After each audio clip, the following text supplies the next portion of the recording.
Muito boa noite. Está começando o Pampa Repórter. E no programa de hoje nós vamos tratar sobre a polêmica do tratamento contra o câncer através da substância chamada fosfoetanolamina.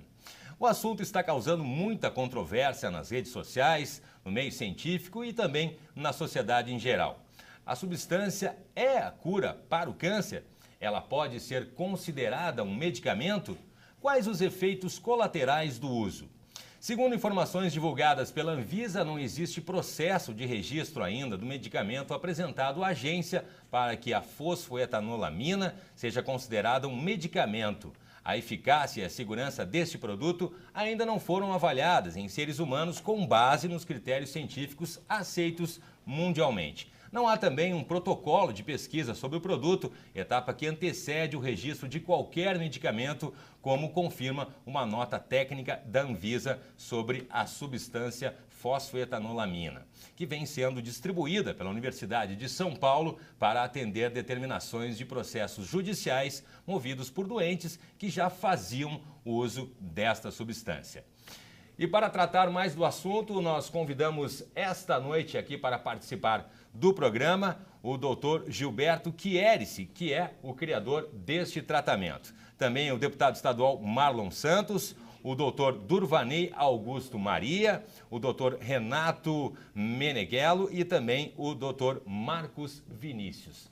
E antes de começar o programa, eu queria registrar que esta semana a Assembleia Legislativa assinou um termo de compromisso, na verdade o governo do estado assinou um termo de compromisso na Assembleia Legislativa para a pesquisa e desenvolvimento da produção da substância fosfoetanolamina sintética. Gostaria então de começar o programa falando com o deputado Marlon Santos sobre esse envolvimento do governo e do senhor deputado com esta causa, com este novo tratamento no combate na cura contra o câncer. Bem-vindo.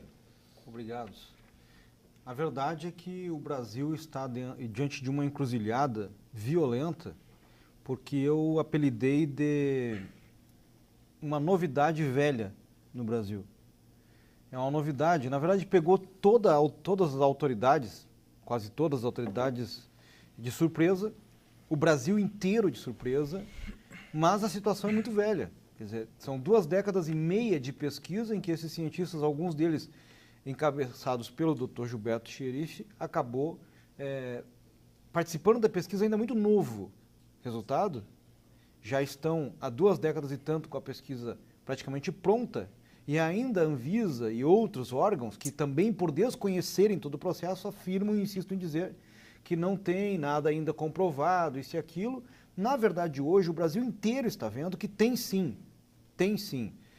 Tem tratamento médico feito, tem pesquisa feita em laboratório, tem todos os encaminhamentos de 3 fases iniciais prontos.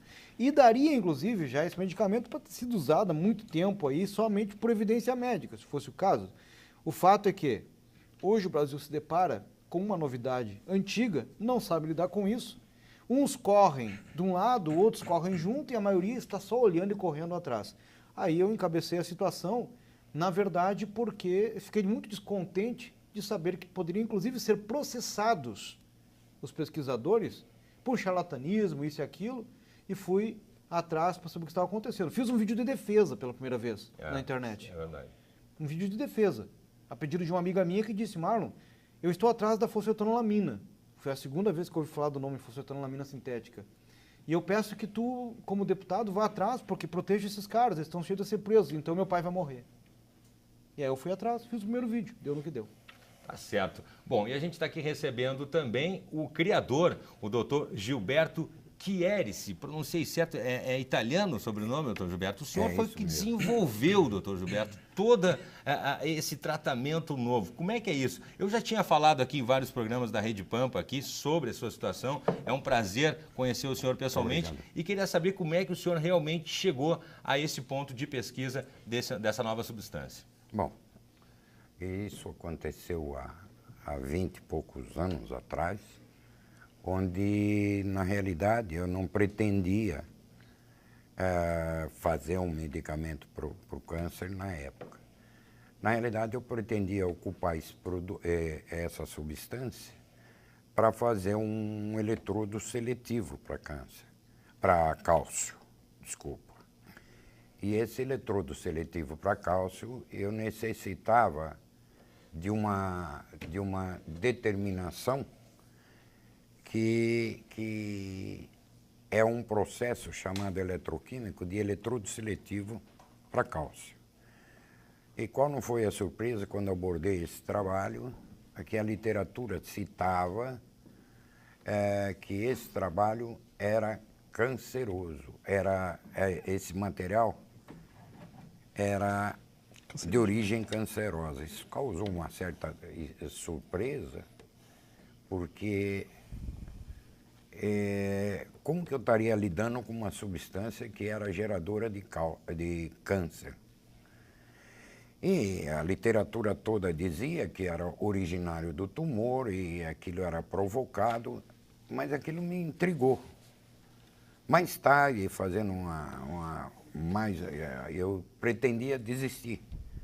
Aí eu procurei mais trabalhos na literatura, achei um trabalho japonês, que é aí que deixou mais intrigado ainda, porque esse trabalho dizia que esse pesquisador tinha usado os ratos de laboratório para pesquisa de fosfolipídio, que são os originários do organismo. Ele queria desenvolver um método para obtenção de fosfolipídios.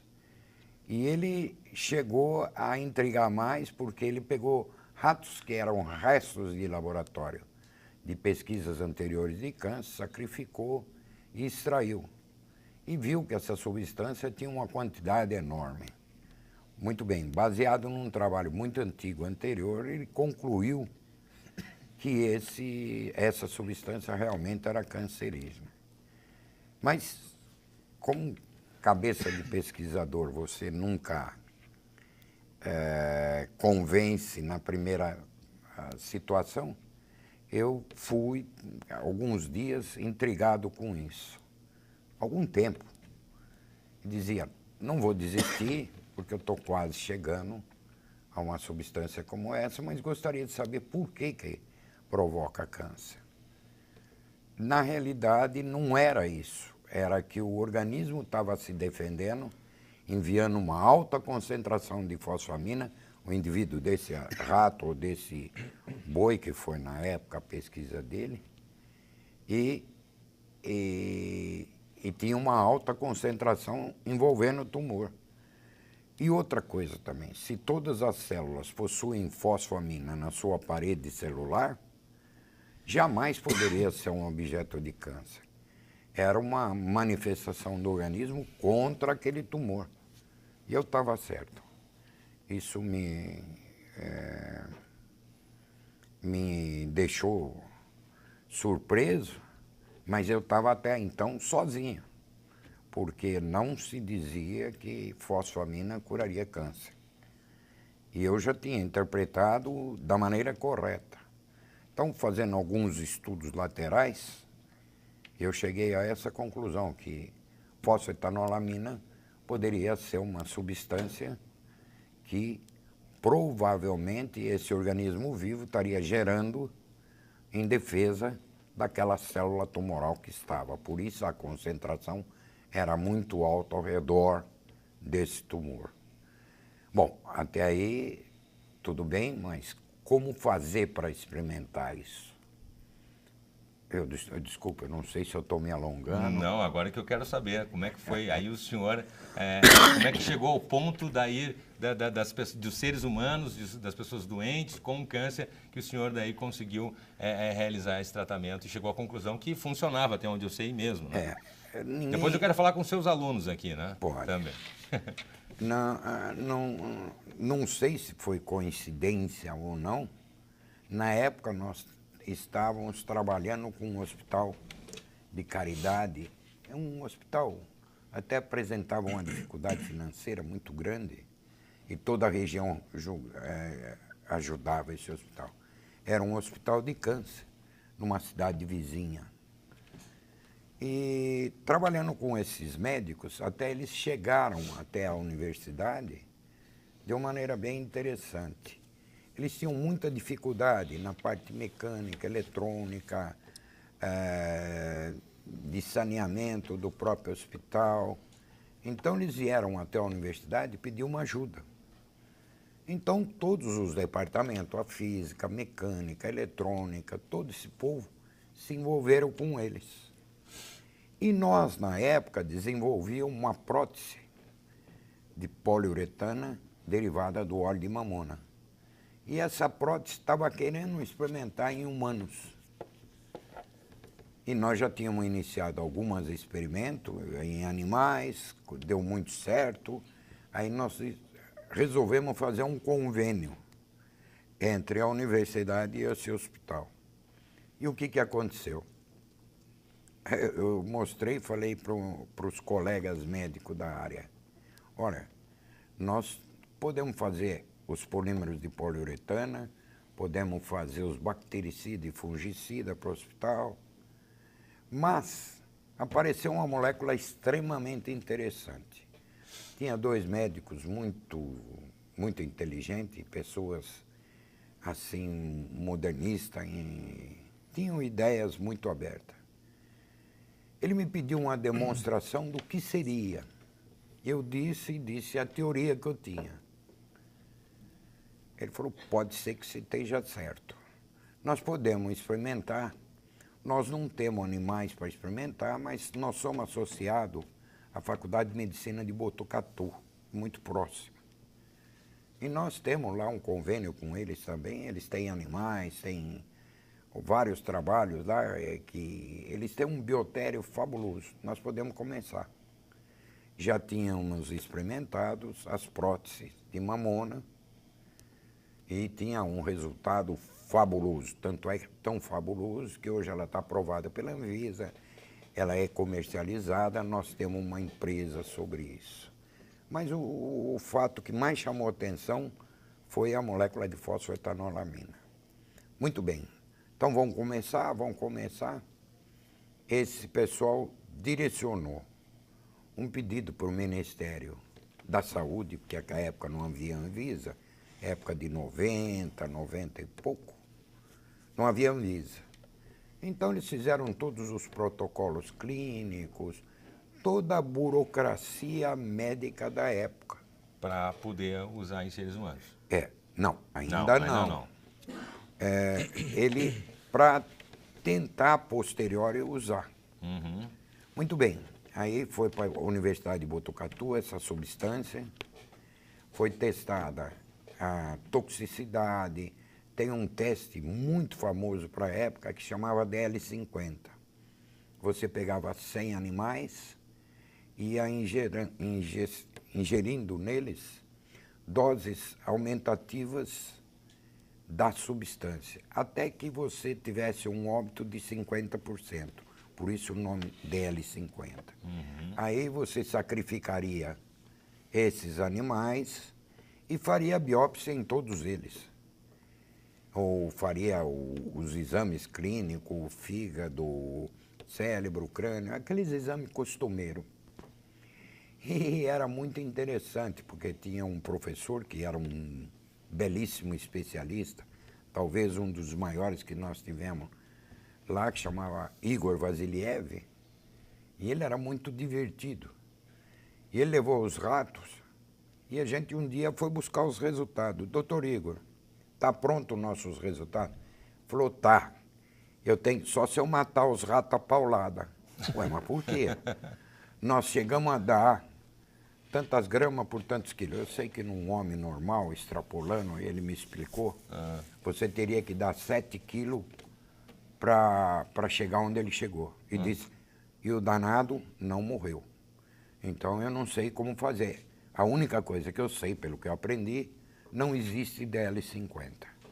Não tendo a DL50 te habilita você a um monte de coisas, porque o animal não morre, não tem efeito colateral, não tem aquelas coisas todas. Sim, que é o que importa.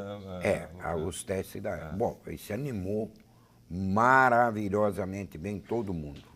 Aí reuniu todos os médicos e foi feito uma comissão de ética deles, todos escolheram. mandamos não, eles mandaram para o Ministério da Saúde um pedido para transformação desse hospital em um hospital de pesquisa, que ele era somente um hospital de atendimento. Sim. Por que hospital de pesquisa? Na época teria muita vantagem. Eles teriam possibilidade de adquirir instrumentais, iniciar trabalhos, fazer doutorado, mestrado. Era mais ou menos assim que funcionava na época. Ou pedidos para órgãos governamentais, para financiamento de pesquisa. E poder usar em tratamento em seres humanos também. Aí foi autorizado pelo Ministério da Saúde, atendendo todos esses requisitos iniciais, que era comissão de ética, reunião, estabelecer como fazer, tudo isso. Aquela burocracia toda. Isso. Isso foi mandado para o Ministério devolveu aceitando.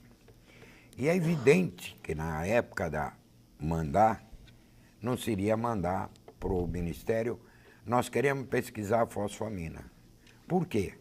Porque na época, hoje ainda é assim, toda vez que você manda uma substância, ela não pode ser conhecida de ninguém. Ninguém manda, é o ICF 442. É segredo a substância? Não se pesquisa substâncias com denominação, ainda hoje.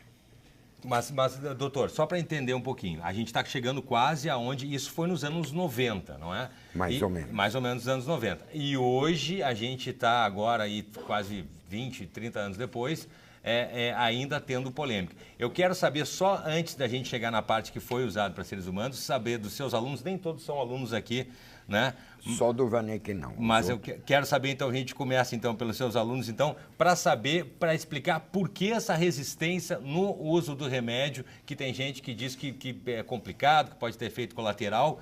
Qual é a controvérsia disso? Quem é que pode falar disso, doutor? O Renato melhor, né, Renato? Eu posso falar. O doutor Renato Meneghel. Bom, obrigado, né, para poder discursar e tentar explicar um pouco do que acontece. Tá? Tudo aquilo que é novo gera receio. Tá? Porque não existe controvérsia, existe falta de informação daqueles que não querem admitir que nós encontramos uma molécula que tem potencial, tá, anticâncer. Então, o que eles fazem? Eles inventam várias situações, inventam é a palavra correta mesmo, tá?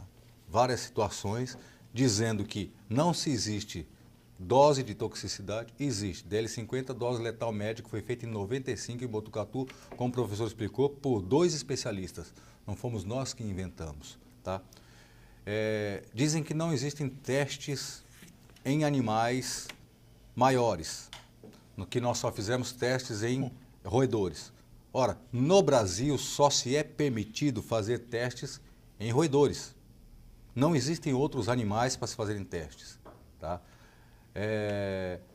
Não existe mais cachorro, não existe mais macaco, porque teve uma lei onde suspendeu todos esses testes com esses animais. Então, só se é possível fazer os testes em camundongos.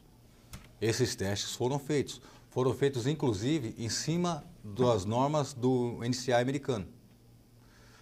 Outra coisa, nós não conseguimos encontrar dose tóxica. Por que não conseguimos encontrar dose tóxica? Esse é um composto que se encontra no leite materno, em todas as estruturas celulares, em todas as capas. Isso é um lipídio. Se ele é um lipídio, ele não pode ser um composto que seja tóxico. O organismo produz. Quando o organismo produz esse lipídio, ele produz para tentar combater. Geralmente, o Gilberto está certo quando ele fala que ele é um composto produzido para combater o câncer. Sim, ele é um composto produzido em pouca quantidade. E o que nós fazemos? Nós sintetizamos esse composto com uma pureza de mais de 98%. Não encontramos efeitos colaterais com relação ao composto. Ele é um composto biomodulador. Tá? Ele só vai agir em cima das células cancerosas, ele não age em cima das células normais. Isso está provado pelos artigos que nós publicamos. De novo, há controvérsias. Por que há controvérsias? Porque falta ler. Falta boa vontade de quem está mandando em ler os trabalhos que nós fizemos. Porque nós somos cientistas brasileiros, então o nosso trabalho não tem muito peso para a ciência brasileira. Para a ciência de fora tem peso sim.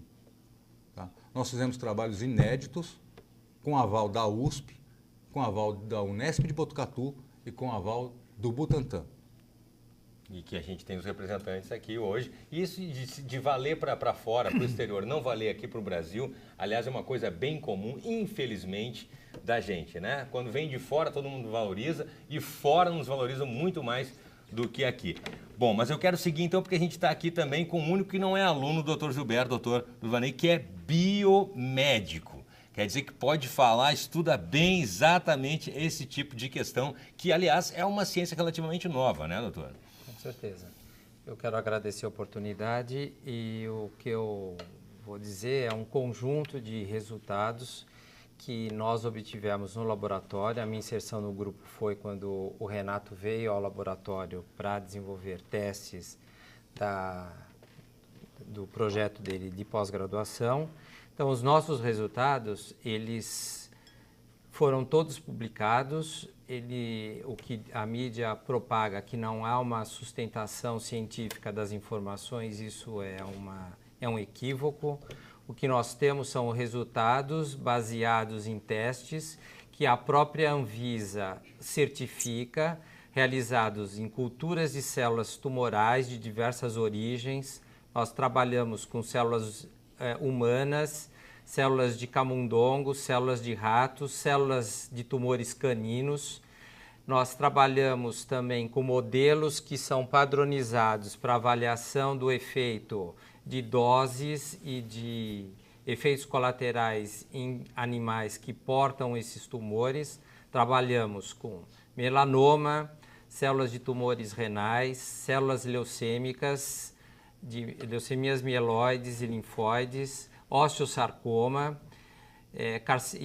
recentemente 2 linhagens de carcinoma da cavidade oral, que é um estudo inédito ainda em decorrência da inexistência de um tratamento efetivo para tumores de cavidade oral em humanos, que ele é paliativo, associado a um único quimioterápico, que é a cisplatina, e a cirurgia. O paciente ele fica debilitado, há uma certa rejeição dessa condição pela sociedade, pela condição do crescimento do tumor e da perda funcional. Então, o que nós temos são resultados que sustentam todas as teorias que foram, no início, hipotetizadas e que são concretizadas. Nós não temos resultados fictícios, eles são concretos. A fosfetaleonamina, ela destrói a célula tumoral por mecanismos específicos, ela induz a morte da célula por um sistema programado, é um sistema induzido quando a célula ela entra em contato com a fosfetaleonamina, denominado de apoptose. Existem vários outros mecanismos envolvidos nesse processo, mas é um processo que nenhum quimioterápico nas concentrações usadas para o tratamento em humanos faz. E o que é importante ressaltar é que a fosfetaleonamina ela não destrói a célula normal. Então, se eu coloco uma célula de defesa em presença da fosfetaleonamina, ela é capaz de ser estimulada e ela não morre. Ela não mata linfócitos, ela não mata fibroblastos, ela destrói sim parcialmente células do tecido endotelial. Essas células são importantes para que a fosfetaleonamina destrua, ou mate, melhor dizendo, porque elas fazem parte do arcabouço vascular que os tumores malignos têm. Então, uma vez o tumor vascularizado, a probabilidade de formar uma metástase é muito grande e a fosfetaleonamina também é capaz de destruir os vasos sanguíneos.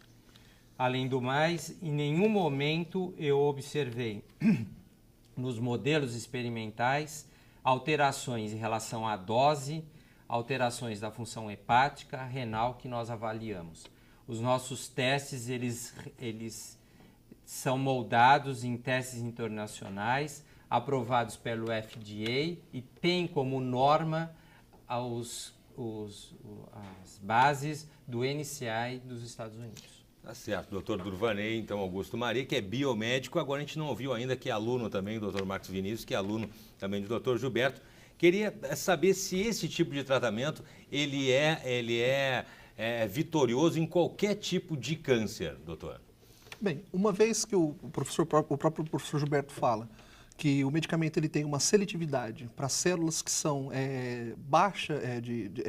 anaeróbicas, sem a presença de oxigênio, todo tumor que tem essa característica teria, então, uma relação de efeito pela fosfetanolamina. Ou seja, até hoje nós não encontramos um tumor ou uma célula cancerosa que tenha a presença de oxigênio, ou que seja aeróbica.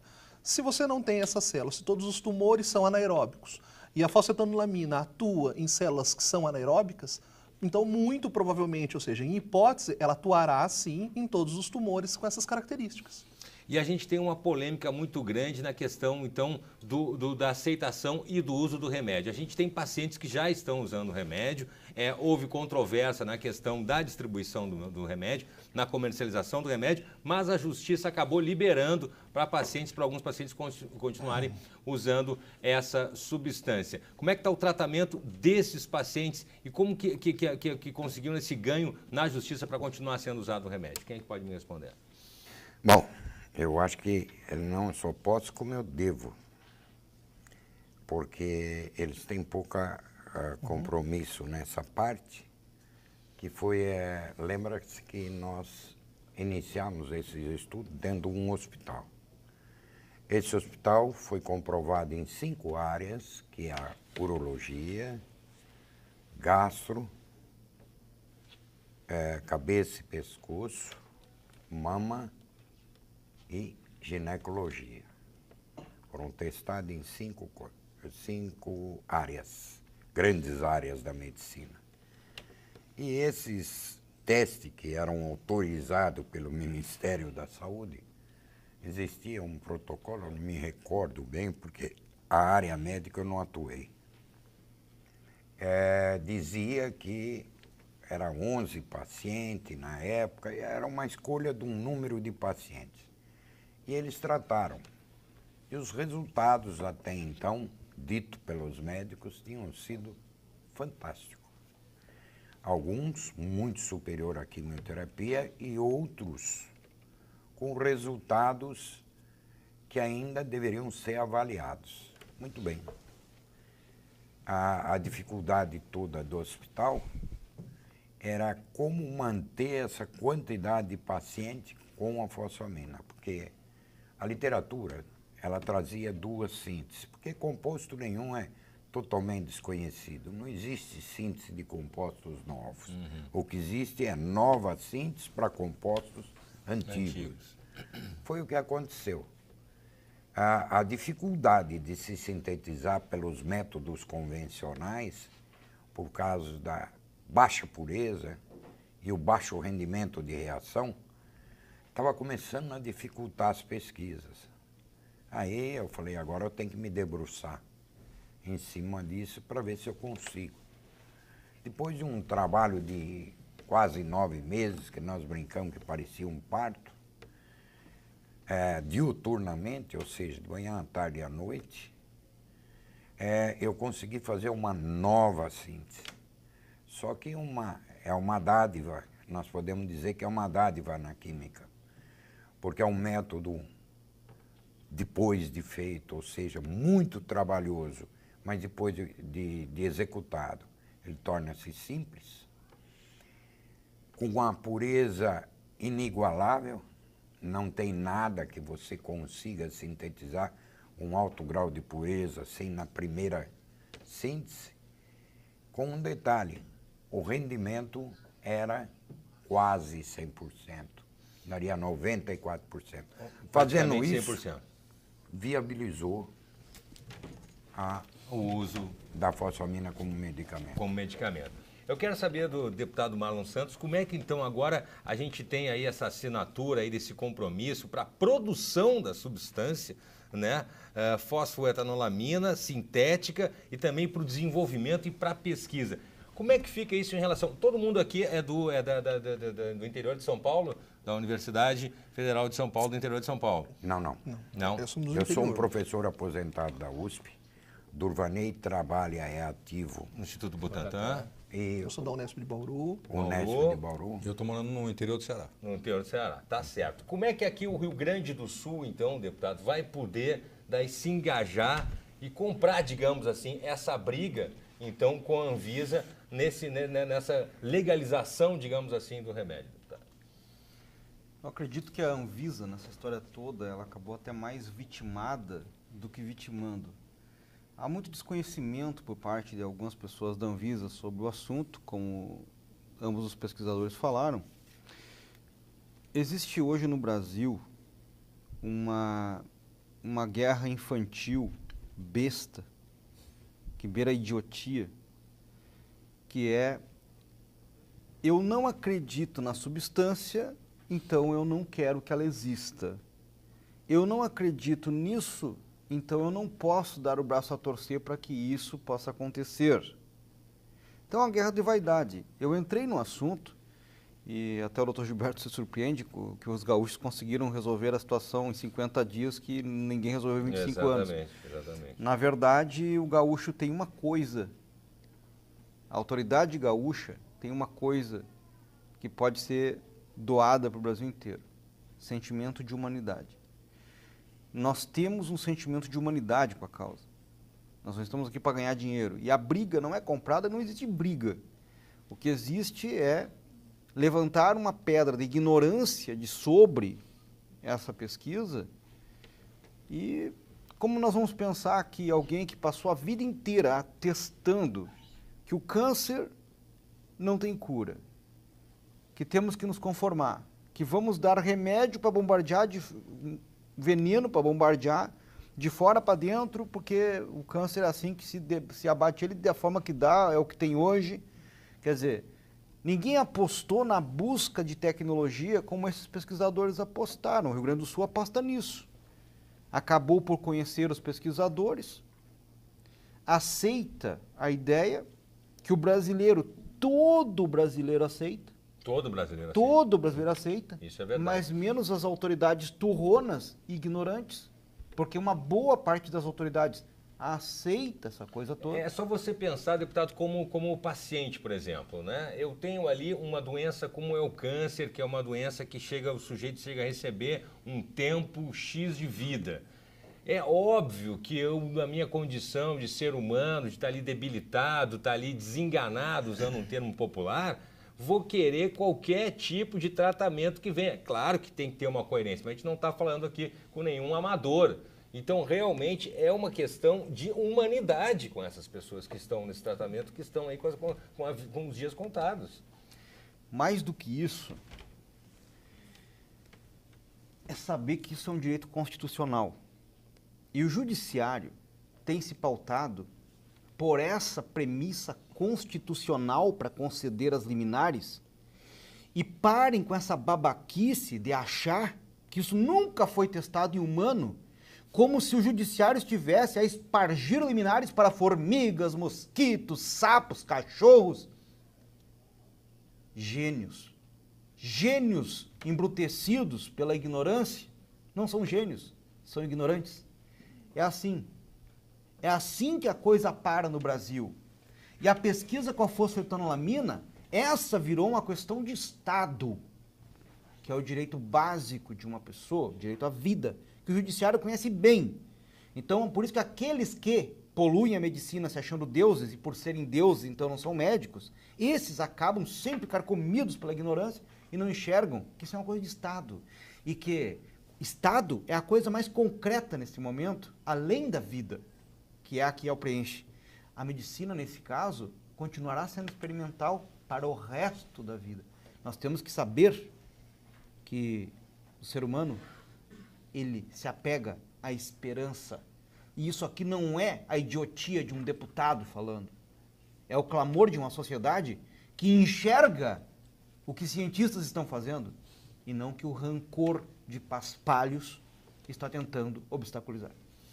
Pois é, justamente então eu vou levantar algumas polêmicas aqui. Diz que o professor Gilberto diz ter entrado com vários pedidos junto à Anvisa, que a gente tem informação para liberar a fosfoetanolamina, mas nunca ter tido resposta. E a agência alega que nunca recebeu qualquer notificação, doutor Gilberto. Não. Eu acho que aí tem um equívoco que tem que ser Esclarecer. aclarado para todos. Veja bem, se um hospital fez isso, ele fez com os modelos e os médicos dele. Muito bem. A posteriori, esse hospital se afastou e todos esses pacientes foram enviados para o meu departamento para que apanhasse os remédios lá. Até então eu desconhecia. Seu fulano, doutor tal, mandou buscar 3 pacotes de remédio. Tá aqui. Professor, veio 5. Isso vai crescendo de uma forma que eu não tenho controle, porque esse controle inicialmente era do hospital. Como é que eu posso saber quantos pacientes eu tenho que dar ou quantos saquinhos eu tenho que dar? Nem dose eu não sabia. E isso foi crescendo. Acabou o contrato, o hospital... Suspendeu. Não. Até hoje eu não sei Sim. se suspendeu ou se foi embora ou alguma coisa. Você pode até supor o que possa ter acontecido. Mas dizer o que foi que aconteceu, não. A responsabilidade desse paciente agora é do professor Gilberto. Como do professor Gilberto? Não, fulano mandou pegar 3 doses, 4 doses. Olha, ele pediu para mim levar para o João, para o Bastião, para o Dito, sei lá para quem. E você vai enviando. E aquilo cresce. Depois chegava uma pessoa, pelo amor de Deus, eu nunca tomei, mas eu vi que o João tomou e eu gostaria de tomar. Pô, nenhum ser humano, um homem que mexia com a vida, como eu, que tem uma valorização, jamais eu deixaria de fornecer. E assim foi crescendo, depois até quase tentaram me acusar de exercício ilegal da medicina. Isso, também teve Eu isso. nunca exerci. Acontece que a minha massa cefálica funciona. Funciona e, por enquanto, bem. Quando perguntaram se eu receitava para os pacientes, eu disse, não, nunca receitei. Mas qual é a dose? A dose vinha do hospital. Eu não quis falar que eu que ajudei o hospital a calcular a dose, porque eles não sabiam que estava escrito no livro que no sangue de uma pessoa tem uma quantidade de ácido graxo livre que é constante, que é 2 gramas. Então, só você fazer os cálculos para calcular a fosfamina, você sabendo que uma reage, eu sei fazer conta, eu calculei, disse 2 cápsulas. Mas não precisa ser muito inteligente. Você tem que ter um grau de sagacidade. Não, e chegou ao ponto de um paciente, então, ver que o outro tinha tomado e querer também tomar. Foi só isso que aconteceu. Você matou na hora, em cima. É exatamente isso que aconteceu. Isso foi crescendo. Os últimos anos meus na universidade seria 40 mil cápsulas. Isso significava uns 800 pessoas, mais ou menos, fazendo um cálculo grosseiro, um pelo outro. Suponha que fosse 1000, porque tinha mês que era mais, menos. Nunca tive esse controle, porque era uma coisa que não me interessava. Eu não estava interessado em exercer medicina ilegal. Assim. Mas as pessoas eu não podia deixar morrer. Pois é, eu vou chegar nesse ponto também. Eu quero saber primeiro do doutor, então, a gente falou no Rio Grande do Sul aqui, a gente está falando lá em São Paulo, e eu quero saber como é que o senhor do Ceará chegou até em contato com esse estudo, com essa pesquisa, assim, e como é que é lá no Nordeste? Não. Nessa época, eu morava em São Paulo. Tá? Eu fui para o Ceará fazem 2 anos e meio, porque Nós cansamos de bater nas portas dos hospitais. Tá? Não foi só em um hospital e não foi só uma vez. É bom se falar isso. Tá? Essa conversa de que vocês não foram atrás, a pesquisa morreu porque não teve interesse de vocês, não é bem verdade. Tá? Nós fomos atrás, tivemos reuniões, inclusive tudo isso que nós estamos falando, nós temos documentos. Nós não estamos falando da boca para fora. Tá? Nós temos tudo documentado. Chega um certo momento que você cansa. Tá? A documentação que está feita sobre os testes está publicada desde 2007. Opa, é tempo, hein? Então o pessoal fala que não tem literatura. E depois publicado uma vez, publicado. Está publicado na internet. É. Quem sabe ler é só buscar lá na internet que vai conseguir achar literatura suficiente para fazer tirar suas conclusões daquilo que acha que deve ou que não deve. Mas assim, nós buscamos, nós cansamos, aí como nós somos teimosos, nós retomamos de novo, tá? Só que pesquisa no Brasil é uma coisa que não é muito bem vista, a gente não consegue sobreviver de pesquisa. Isso é um absurdo. Isso é um absurdo. Isso é bom se falar aqui porque é a mais pura verdade. Infelizmente é a realidade. Agora dói ouvir a gente em 2016 praticamente ainda ouvindo isso no Brasil, com toda uma campanha governamental de modernidade, de prosperidade, de um país educador, de um país que dá valor à educação e tudo mais. A gente ouvia ainda que não dá para sobreviver de pesquisa no Brasil. Você está de parabéns, você chegou no ponto exato. Vamos fazer pesquisa. Onde? O que se estimula é pega o pesquisador brasileiro e manda ele para fora. Isso. Não é isso que tem que se fazer, gente. É pegar o pesquisador brasileiro e manter ele dentro do seu país com pesquisas de qualidade, para valorizar o pesquisador brasileiro, tá? Para ele ter plano de cargo e de salário, para ele não ter que ir embora. Nós não temos que perder nossas cabeças pensantes para países de fora. Nós temos que manter as nossas cabeças pensando e funcionando dentro do nosso país, tá? Então é assim, não foi que o Gilberto me encontrou lá. Na verdade, nós tivemos que sair para poder levar adiante. Exato. Que barbaridade. E a questão então da comercialização? A gente ouviu que o doutor Gilberto estava falando que não tem sequer o controle do remédio. Como é que seria para levar isso para ser produzido em grande escala e qual a dificuldade disso encontrada? Não, desde o princípio, quando eles vieram posterior à ciência, à manufatura e esse treinamento. Desde o princípio, quando eles começaram a trabalhar, todos comigo, a primeira palavra que eu disse é o seguinte: ninguém terá direito de explorar financeiramente esse material. É o que eu ouvi falar, então o senhor confirma. Não, eu vou repetir para você. Desde o primeiro dia, eu disse a eles, quando chegaram, você pode perguntar, nenhum deles ouviu da minha boca que isso seria comercializado. Muito bem. Ah, mas tem uma patente, qual é o interesse da patente? A patente foi uma só. A patente nós fizemos para que não se usasse ela e nos impedisse de fazer o que nós estamos fazendo. Ah, perfeito. E essa patente foi colocada no nome de todos os pesquisadores que trabalhavam comigo.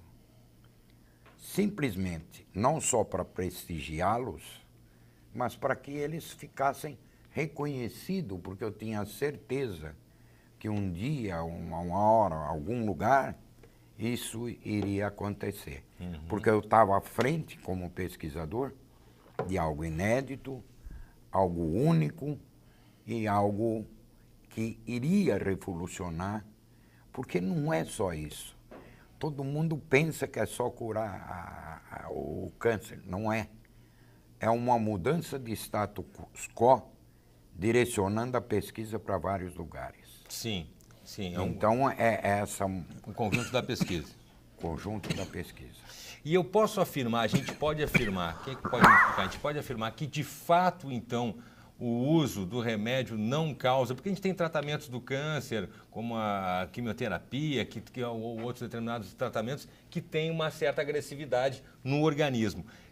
Esse tratamento, de fato, então, que é o grande medo que as pessoas até menos informadas falam. A gente tem medo de usar um tratamento, mas o sujeito está lá na fila, está esperando, está num tratamento, está desenganado, tem um prazo de vida, mas também dá um remédio que possa até agravar o estado de saúde, também não vai resolver nada. Então, já está comprovado que o efeito colateral é nulo. Como é que funciona isso, doutor? Olha, a minha experiência em todos esses anos que eu tenho me dedicado ao estudo da fosfetanolamina, eu vejo que o grande vilão da quimioterapia é a agressividade e principalmente o aspecto da imunossupressão. Então, o indivíduo ele fica desprovido dos mecanismos de proteção. Então, ele fica vulnerável a ter infecções e ele fica debilitado, isso mesmo. Então, a fosfetanolamina, ela não causa esse efeito, ela preserva principalmente a medula óssea e os órgãos produtores das células hematopoéticas, principalmente o baço e a medula óssea, na produção dessas células de defesa. Então, os outros aspectos de prevenir os efeitos colaterais são principalmente sobre a função hepática. Então, as enzimas hepáticas, um tratamento quimioterápico que leva à destruição com a fosfetanolamina, os valores são semelhantes aos níveis normais. E outro dado importante, a depuração da creatinina e da ureia pelo rim, que pode ser acometido pela destruição quimioterapêutica, do uso dos quimioterápicos, com a fosfetanolamina, isso não ocorre. Então, além disso, nos meus estudos, o que eu concluí comparando melanomas, leucemias, carcinomas renais, carcinomas espinocelulares, carcinomas de mama, que foi um grande trabalho, é que os tumores têm uma redução no volume significante, há uma preservação de todas as funções biológicas e, principalmente, há uma redução expressiva da formação de metástases. Esse é o grande achado. Então, nessa condição, comparar uma quimioterapia convencional com tratamento com a fosfetanolamina, os benefícios são ter menores efeitos colaterais expressivos e não ter formação de metástase. Porque quem mata num tumor é a metástase que não responde ao tratamento convencional. E a fosfetanolamina, ela suplanta esses efeitos. Então, eu queria perguntar para o doutor Marcos Vinícius também a questão da cura e da amenizada do problema. Esse tratamento, essa substância pode curar completamente, pode prolongar a vida de um paciente com câncer? Como é que é nesse sentido? O que a gente pode afirmar nesse sentido, doutor? Pelo que nós temos visto, ela tem cura, sim, efetiva, dependendo da taxa de utilização, pelo tempo de utilização, ela chega a cura efetiva de alguns tipos de tumor, sim. Ela chega à supressão total. Eu acho que o maior efeito que ela apresenta, na realidade, seria o efeito frente às metástases. Ou seja, a melhora de vida também, a diminuição da dor é outra coisa que nós estamos encontrando muito nos relatos do paciente. Os tratamentos são muito dolorosos. Então, isso é uma coisa muito importante. Hoje de manhã, o vereador João Paulo, lá de Cascavel, ele falou assim, a dor que meu pai tinha com o câncer, ele não tem mais. A dona Bernadette também, que teve a Cioli, que esteve no Senado Federal, ela falou assim, se somente pela diminuição da dor ela já fosse suficiente, isso já seria um ganho enorme com uma solução. Sofrimento. Para quem passou pelo tumor e sabe, eu não passei, eu não sei o que é isso, mas para quem passou e sabe a dor que um tumor causa, isso já seria um ganho muito grande. Agora, que chega à conclusão final, como o professor Gilberto disse, isso já foi relatado inúmeras vezes. Inúmeras vezes já se viu a evidência de que ela cura totalmente determinados tipos de tumor. Isso é uma evidência. Pois é, e é isso que muita gente não sabe também. O câncer, ele causa dor, que é uma coisa muito para o familiar, para quem vê, ele causa um sofrimento muito grande. Eu acho que o Renato poderia falar bem nessa parte. Né, realmente é que as pessoas não... A pessoa às vezes, está fazendo quimioterapia, perde um pouco o cabelo e acha que isso é o pior problema, né? Mas na verdade a pessoa sofre. Não só a pessoa sofre, como a família inteira sofre. O câncer não é uma doença de uma pessoa só, não. O câncer é uma doença do seio familiar. Quando você chega com um diagnóstico de câncer para uma pessoa, essa pessoa já se condena. Tá? O que isso não é correto de se fazer também não. Tá? Ela se condena e todos aqueles que amam essa pessoa em volta se condenam junto. Tá? Então, a fosfetanolamina, mesmo que ela só funcionasse 20% ou 30%, tá? Retirando toda a dor e dando esperança para essa família, ela já estaria fazendo mais do que qualquer quimioterápico comercial que existe no mundo faz. Tá? Então, mesmo que na dúvida estivesse, ela cura ou não cura, tá?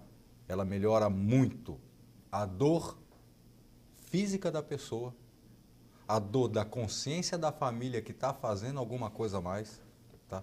E a dor da alma do doente. Então, só esses 3 fatores já compensam qualquer pesquisa que nós possamos realizar no Brasil. Tá? Já compensaria todos os anos que nós tivemos em bancada. Tá? E não é o que nós estamos falando assim, eu acho que. Não é nada de eu acho. Na pesquisa séria, tá? A ciência séria tem que ter apenas 2 respostas. Ela é galiana. É sim ou não? Não. Sim, nós fizemos testes. Sim. Não, nós temos todos os fatos concluídos, não faltam testes clínicos. Isso é o que nós estamos pedindo para a sociedade, testes clínicos.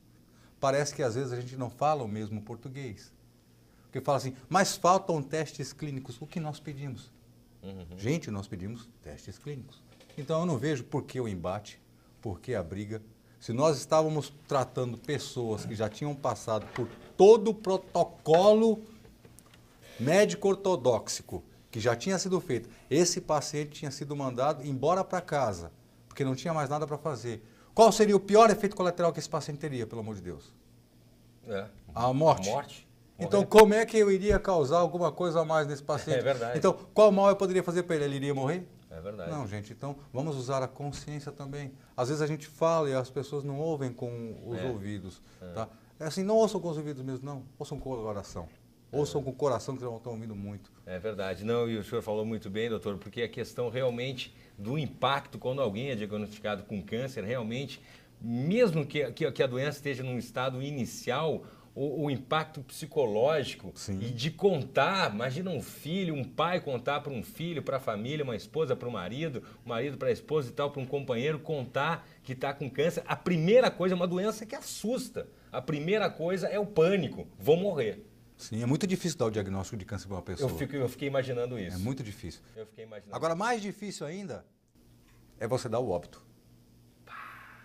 Tá? O diagnóstico é uma coisa, você vai fazer o tratamento, vai chegar um momento que não tem mais nada para fazer. E você vai ter a certeza que você vai dar o óbito. Você já Aí sabe. você só fala assim, o médico tem que ser frio. Impossível, eu estou tratando você 1 ano, 2 anos, 3 anos. E estou só afundando você um pouco mais. Você se apega àquele paciente. Aquele paciente fica sendo seu amigo. Não, Aquela família olha para você e deposita na sua Esperança. pessoa toda a esperança de vida daquele ente querido. Você imagina como nós ficamos na hora de produzir o óbito. Porque quem assina o óbito é o médico. É verdade. Não, eu já acompanhei, a gente tem campanhas aqui no estado, o deputado sabe que a gente luta contra, a gente tem aqui várias campanhas, faz o mês inteiro, faz cores, faz campanhas promocionais e tal, a gente tem uma luta contra os vários tipos de câncer aqui, a gente fez aqui o câncer de mama, a gente fez o câncer de próstata e eu já fiz matérias ao longo da minha vida como jornalista e aconteceu justamente isso. Eu entrevistei já uma vez uma paciente que ela entrou para um tratamento de 1 mês e eu fiz uma entrevista com ela durante uma campanha para que ela se recuperasse, para buscar dinheiro para o tratamento e tudo mais. E ela entrou nesse 1 mês nesse tratamento e não saiu mais, acabou... E me diga uma coisa só, me seja sincero, você se apegou a ela? Totalmente. Imagina nós. Foi só uma entrevista. Foi só uma entrevista. Eu conversei com ela 1h30. Soube do caso dela, soube do tratamento. Ela tinha sido diagnosticada 6 meses antes. Era uma menina dócil, jovem, e acabou falecendo. Que a oncologia, ela é a área mais difícil da medicina. Tá? Porque além de você não ter certeza de como o tumor vai reagir aos medicamentos, tá? Você tem que ser uma pessoa fria. Tá? E não tem como. Não tem como, né? Não tem como, Ou porque... é um ser vivo, não, é um porque ser para você humano. ser um bom médico, a primeira coisa que você tem que saber, você tem que ter Para você ser um bom médico, a primeira coisa que você tem que gostar é de gente. É verdade. Como é que você Vai tratar como vai tratar friamente uma pessoa? uma experiência. Então você não é um bom médico. Você é um bom comerciante. Porque para você ser um bom médico, se você ficar indiferente na hora de fazer um atestado de óbito, falar que você não teve, tá, um enlace ali com esse paciente, não, você não é um bom médico. Tá? Aquele paciente é para você interessante só enquanto ele pode render. Depois que ele rendeu aquilo que ele podia render, ele vai passar para outro médico, que seria o médico de cuidados paliativos. Exatamente. Tá? Já não é mais com oncologista, esse oncologista não é bom. Esse médico não é bom, porque ele vai passar para outro médico. Porque, esgotei o que eu podia fazer? Não. Só se dá para esgotar o que se pode fazer depois que a pessoa morre. Enquanto ele está vivo, tem esperança. Enquanto a vida, há esperança. Exatamente. Bom, a gente tem questão aí de cerca de 3 minutos de programa e eu queria então deixar agora, doutor Gilberto, que a gente deixasse então uma mensagem então para quem está nos assistindo agora e justamente isso que o doutor Renato estava falando agora, para quem tem a doença, para quem tem o câncer, para quem tem um familiar com câncer ou para quem tem câncer agora e está nos assistindo. Então a gente esteve aqui conversando durante 1 hora no Pampa Repórter, a gente tem esperança, então pode ter uma esperança efetiva no meio dessa polêmica toda. Agora estou falando com o senhor, que é o centro dessa polêmica toda. A gente pode ter uma esperança, então quem está agora sofrendo dessa doença maldita aí, a gente pode ter esperança? Bom, eu tenho uma filosofia muito interessante. Enquanto eu estiver vivo, eu acho que qualquer pessoa possa ter esperança. Por uma razão muito simples. Eu não vou ceder a nenhum princípio.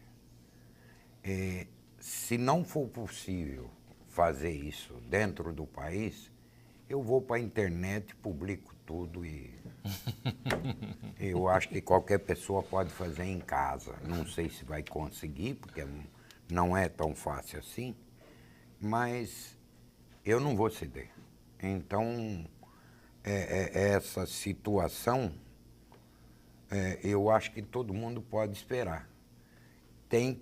Eu tenho que ficar vivo, porque enquanto eu estiver vivo, eu consigo pôr de pé.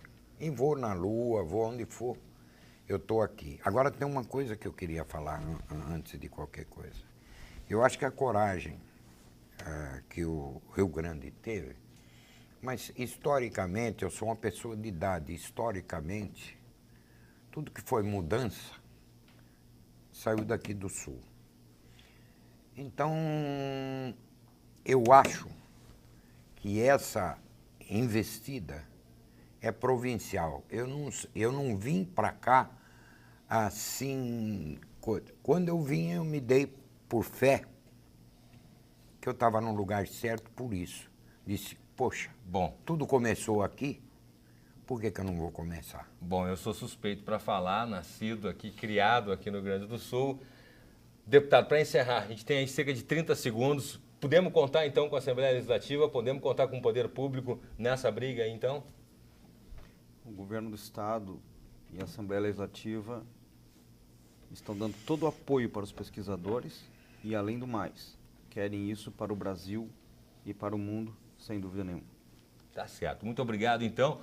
O Pampa Repórter vai ficando por aqui. Eu espero que todos tenham aprendido, como eu aprendi bastante aqui. Fiquei bastante feliz, esperançoso para o tratamento de uma doença tão grave, tão séria como é o câncer. Quero agradecer a participação, então, do Dr. Gilberto Chierici, né, que foi o centro aí do início de todo esse estudo. Então, o Dr. Durvaney, o Dr. Renato, o Dr. Marcos Vinícius e o deputado estadual Marlon Santos, que está aí na briga para a gente ter mais esse remédio, para que a gente tenha pessoas que se curem de uma maneira, de uma vez por todas, nessa doença tão grave e tão triste. Obrigado pela sua companhia, o Pampa Repórter vai ficando por aqui, até uma próxima vez.